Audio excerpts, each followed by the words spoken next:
ঝুম বৃষ্টি উপেক্ষা করে কেন্দ্রীয় শহীদ মিনারে প্রতিবাদ সমাবেশ করল মেডিকেলের ছাত্রছাত্রী ও শিক্ষকরা।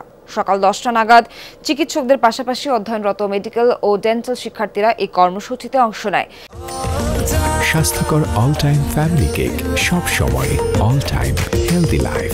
এ সময় ছাত্র জনতার উপর নির্বিচারে গুলি ছোড়ার তীব্র নিন্দা জানায় তারা। অভিযোগ করেন, শান্তিপূর্ণ আন্দোলন দমাতে সরকার নোংরা খেলায় মেতেছে। তবে সেনা, পুলিশ, বিজিবি নিয়ে নিরীহ মানুষ হত্যা করে এই আন্দোলন থামানো যাবে এমনটাও বলেন তারা। এ সময় চিকিৎসক সমাজ সরকারকে স্বৈরাচারী আখ্যা দিয়ে পতন না হওয়া পর্যন্ত আন্দোলন চালিয়ে যাওয়ার ঘোষণা দেয়।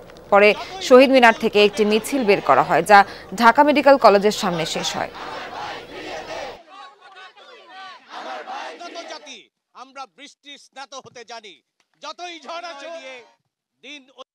একটা সাধারণ আন্দোলন যেখানে আমরা শুধু মত প্রকাশ করতে চেয়েছিলাম, একটা সাধারণ একটা নিরস্ত্র আন্দোলনকে রণক্ষেত্রে পরিণত করেছিলেন।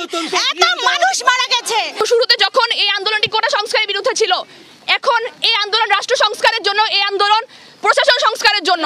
যে বাচ্চারা মারা গেল, আমি একজন মা, দিন শেষে আমি একজন মা, আমার বুকটা হাহাকার করে যে কিভাবে এই বাচ্চাগুলোকে কিভাবে নৃশংসভাবে মারতে পারলো। আমাদের কচি কচি সন্তান, যারা এই দেশের ভবিষ্যৎ, যারা এই দেশকে পরিচালনা করবে, সেখানে তারা হাত দিয়েছে। কত বড় দুঃসাহসের কাজটা তারা করতে পারে। তারা দেখিয়ে দিয়েছে একটি অন্যায়, একটি অবিচারের বিরুদ্ধে কিভাবে রুখতে হয়।